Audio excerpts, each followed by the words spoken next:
We worked with the product service as well as base service and implemented that in the last video, but we have not configured those things in dependency injection.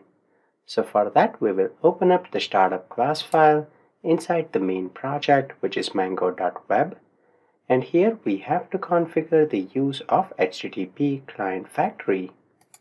In order to do that, we will say services.add HTTP client, and then we have to pass the interface iProductService. The implementation is inside ProductService.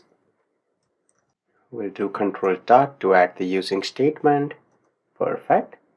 Next we have to configure the base path that we have inside static details for the product API base.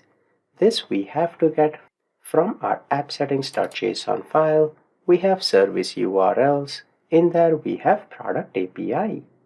So we can directly access that using the configuration object here, and within the double quotes we first have to define the block name, which is service URL.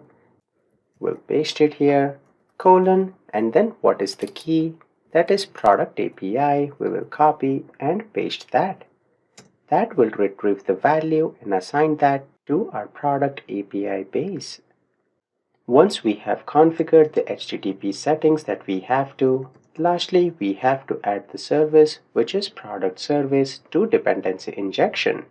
So we will add as scoped service iProductService and product service.